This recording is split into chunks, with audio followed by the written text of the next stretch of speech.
नमस्कार दोस्तों, मैं शशांक पटेल और स्वागत है आपका स्टडी विद अभी में। तो आज हम आइए जानते हैं लोकतंत्र का क्या अर्थ है और इसकी परिभाषा सहित इसकी व्याख्या करते हैं। तो लोकतंत्र का अर्थ, मीनिंग ऑफ डेमोक्रेसी। अंग्रेजी शब्द डेमोक्रेसी की उत्पत्ति दो ग्रीक शब्दों डेमोस और क्रेसी से हुई है। डेमोस का अर्थ है जनता और क्रेसी का अर्थ है शासन। इस प्रकार डेमोक्रेसी शब्द का अर्थ होता है जनता का शासन। राजनीतिक दृष्टि से जिस शासन तंत्र में जनता की शक्ति सर्वोपरि होती है उसे डेमोक्रेसी कहते हैं। हिंदी में इसके लिए जनतंत्र, प्रजातंत्र और लोकतंत्र शब्दों का प्रयोग किया जाता है। इन तीनों में वर्तमान में लोकतंत्र अधिक प्रचलित है। सामान्यतः लोकतंत्र से अर्थ शासन की उस प्रणाली से लिया जाता है जिसमें जनता अपना शासन स्वयं चलाती है, कोई व्यक्ति विशेष नहीं चलाता है।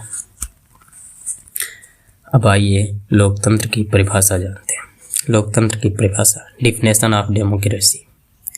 लोकतंत्र की परिभाषा अमेरिका के पूर्व राष्ट्रपति अब्राहम लिंकन के अनुसार लोकतंत्र शासन की वह प्रणाली है जिसमें जनता का शासन जनता द्वारा और जनता के लिए होता है।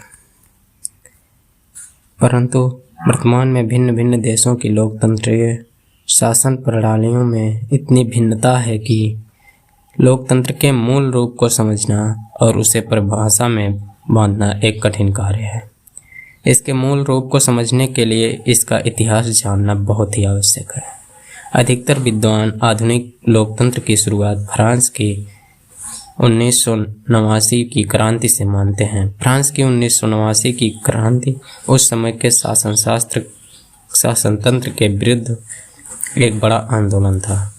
इस आंदोलन में संपूर्ण मानवजात के लिए स्वतंत्रता, समानता, भ्रातृत्व की मांग की गई थी।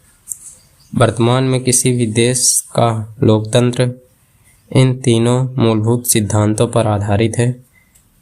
विद्वानों ने भिन्न भिन्न देशों के लोकतंत्र का अध्ययन कर किसी और सामान्य तत्वों की खोज की है। ये तत्व हैं: पहला है, लोकतंत्रीय देशों में एक से अधिक राजनीतिक दल होते हैं और इनकी अपनी अपनी नीतियां एवं कार्यक्रम होते हैं।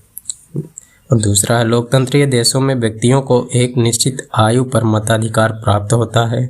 तीसरा, इसमें एक निश्चित समय के अंतर से चुनाव होते हैं और इसमें चुनाव गुप्त मतदान द्वारा होते हैं। इसमें बहुमत में आने वाला जनता प्रतिनिधि सरकार बनाते हैं। छठवां है, इसमें अल्पमत में आने वाले जनता प्रतिनिधियों को सरकार की नीतियों की समालोचना करने का अधिकार होता है। सातवां है, इसमें सामान्य जनता को भी बाहर से सरकार की नीतियों का समर्थन अथवा विरोध करने का अधिकार होता है। लोकतंत्र के निम्नलिखित रूप में परिभाषित कर सकते हैं। लोकतंत्र शासन की वह प्रणाली है जिसमें शासन की बागडोर जनता द्वारा चुने हुए व्यक्ति के हाथ में होती है और जो मूल रूप से स्वतंत्र, समानता और भ्रातृत्व के सिद्धांतों पर आधारित होती है। उपर्युक्त तथ्यों से स्पष्ट होता है कि वर्तमान में लोकतंत्र को शासन की एक प्रणाली ही नहीं माना जाता, अपितु उसे जीवन की एक विधि भी माना जाता है। और यह माना जाता है कि जब तक यह जीवन की विधि नहीं बन जाता तब तक यह शासन तंत्र के रूप में सफल नहीं हो सकता। इस तत्व को समझने के लिए लोकतंत्र के सिद्धांतों की मूल भावना को समझना आवश्यक है।